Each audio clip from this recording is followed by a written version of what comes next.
Hello student, how are you? Hope you all are good, well, happy and healthy.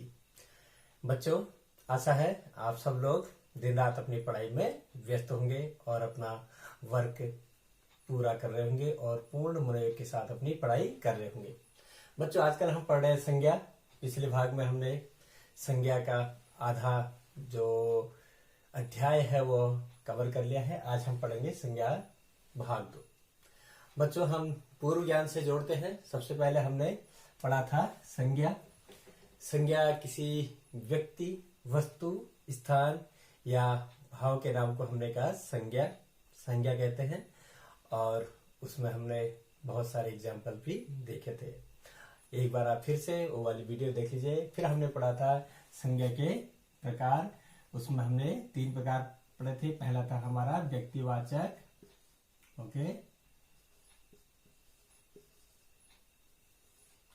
दूसरा था हमारा जातिवाचक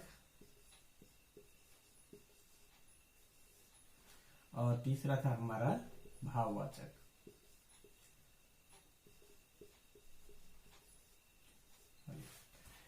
ये पहला है व्यक्तिवाचक संज्ञा, दूसरा जातिवाचक, तीसरा भाववाचक संज्ञा। इसमें हमने व्यक्तिवाचक और जातिवाचक संज्ञाएं पढ़ ली थी, जिसमें हमने व्यक्तिवाचक में हमने देखा था किसी विशेष व्यक्ति, वस्तु, स्थान या प्राणी के नाम को हम क्या कहते हैं? व्यक्तिवाचक संज्ञा कहते हैं। जैसे कि कोई सा भी विशेष जैसे हो, जैसे हमने नदियों में गंगा नदी एक स्पेशल नदी का नाम बोला था। पर्वतों में जैसे हमने हिमालय पर्वत बोला था, ठीक है, हमने जो है एक स्पेशल पर्वत का नाम लिया था। ऐसे ही जो है ताजमहल हमने बोला था और कई सारे देशों के हमने नाम लिए थे, वो हमारा व्यक्तिवाचक। उसके बाद हमने पढ़ा था जातिवाचक संज्ञा। जातिवाचक संज्ञा में वह संज्ञा शब्द आते हैं जिनसे किसी संपूर्ण जाति का बोध होता है। उदाहरण के तौर पर हमने कहा था कि शिक्षक कोई भी शिक्षक हो सकता है। हमने शिक्षक बोल दिया तो इसका मतलब कोई भी शिक्षक हो सकता है। और उसके बाद हमने बहुत सारे जो जातिवाचक, हमने जैसे नदी बोला था, पर्वत बोला था। अब नदी तो बोल दिया, कौन सी नदी, क्योंकि नदियां तो बहुत हैं, पर्वत तो बहुत है, कौन सा पर्वत है ना।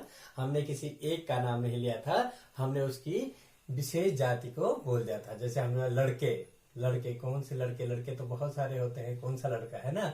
वैसे ही हमने उसको पढ़ा था। बच्चों, आज हम पढ़ेंगे जातिवाचक से आगे। इसी जातिवाचक में यह बाद में जाकर के थोड़ा उसका विस्तार होता है, लेकिन कक्षा 5 तक जो है आपकी किताब में इसी जातिवाचक में दिए गए हो, ठीक है। इसी जातिवाचक में जो एक संज्ञा होती है उसको कहते हैं हम समुदायवाचक। समुदायवाचक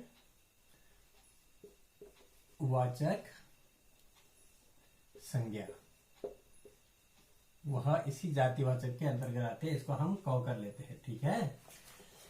इसमें बच्चों क्या होता है, एक स्पेशल समुदाय के बारे में, जैसे कि इसको हम समुच्चयवाचक भी बोलते हैं, ठीक है। इसमें जो है एक पूरे समुदाय के बारे में हम लोग उस संज्ञा शब्द से पता करते हैं। जैसे कि मैंने कहा कक्षा में बहुत सारे बच्चे होते हैं। वह सेना में बहुत सारे लोग होते हैं, ठीक है। जैसे मैंने बोला कि भीड़ में क्या होता है, बहुत सारे लोग इकट्ठे होते हैं ना एक साथ, वही तो है। गुलदस्ता, जो ये ऐसे जो शब्द आते हैं जिनसे एक जो है पूरे समुदाय का यानी कि पूरे जो उस समूह का बोध होता है, तो उसको हम समुदायवाचक या समूहवाचक संज्ञा कहते हैं, ठीक है। इसको हम समुदायवाचक या फिर समूहवाचक संज्ञा कहते हैं। अब देखिए इसकी परिभाषा।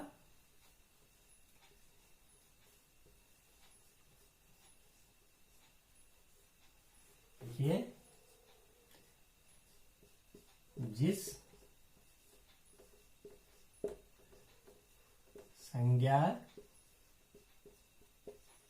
शब्द से किसी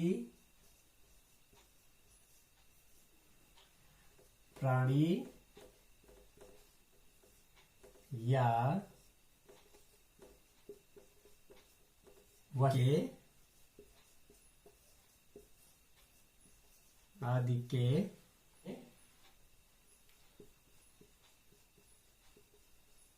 समूह या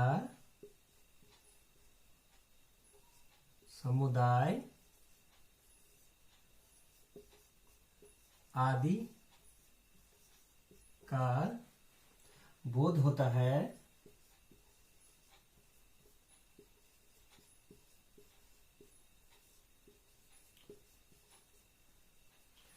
उसे समुदायवाचक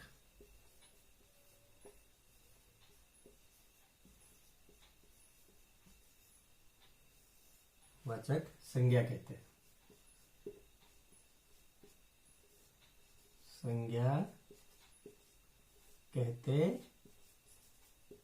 हैं। उदाहरण के तौर पर आप लिख लीजिए। उदाहरण जैसे मैंने आपको बोला था, सेना, कक्षा, ठीक है, भीड़, सभा, ये क्या है? ये समुदायवाचक, और फिर गुलदस्ता आदि, ठीक है। ये जो है कई सारे हो सकते हैं, इसमें आदि कर दीजिए, ठीक है। उसके बाद आता है इसी जातिवाचक में, वो आता है हमारा द्रव्यवाचक, ठीक है। अब हम देखते हैं द्रव्यवाचक।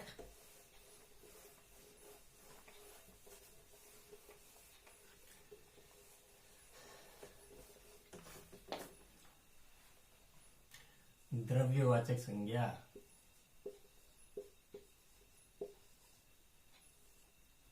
द्रव्यवाचक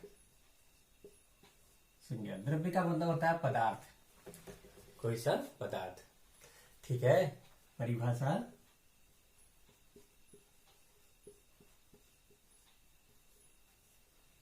जो शब्द किसी धातु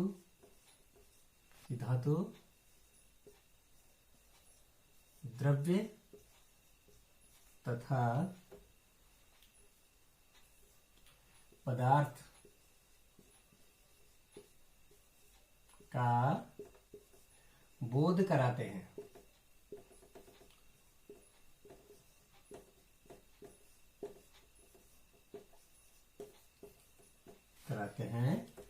द्रव्यवाचक संज्ञा कहलाते हैं।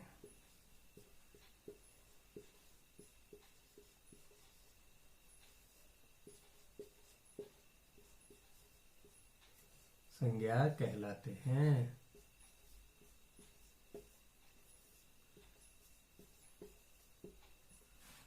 उदाहरण,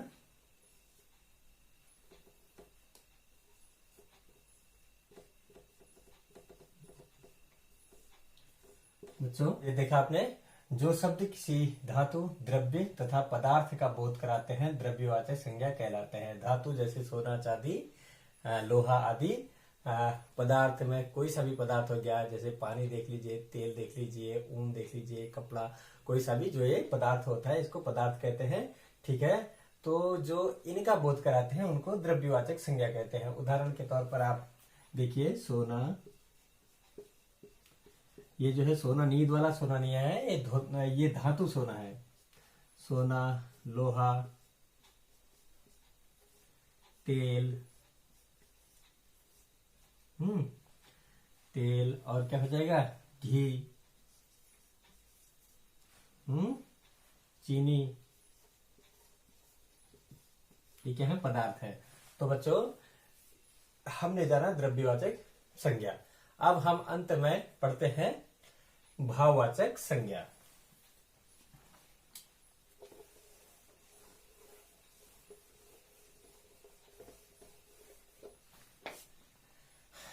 अब हम पढ़ते हैं भाववाचक संज्ञा। भाववाचक संज्ञा,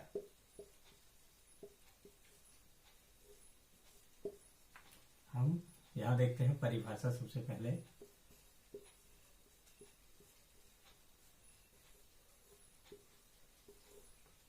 जो शब्द, जो संज्ञा शब्द किसी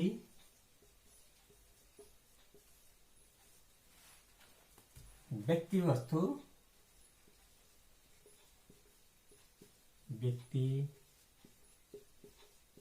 वस्तु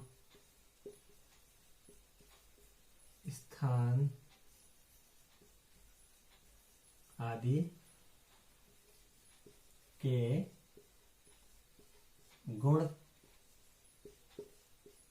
दोष और दशा का ज्ञान कराते हैं।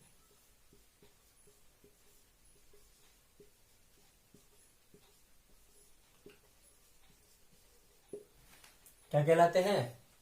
वह भाववाचक संज्ञा कहलाते हैं।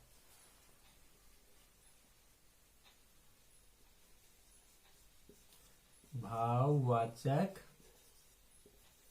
संज्ञा कहलाते हैं।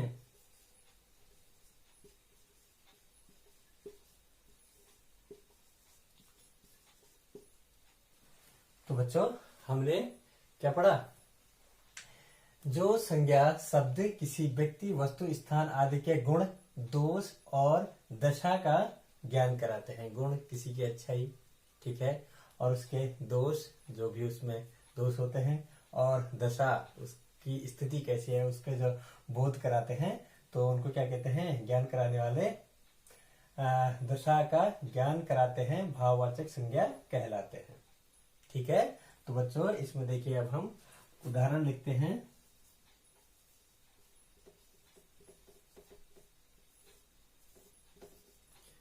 क्या है? उदासी,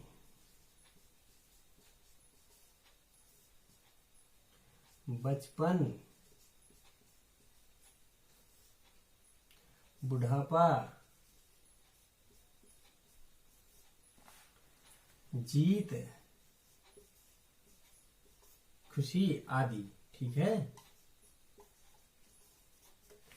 तो बच्चों आज हमने जाना जातिवाचक संज्ञा के दो रूप।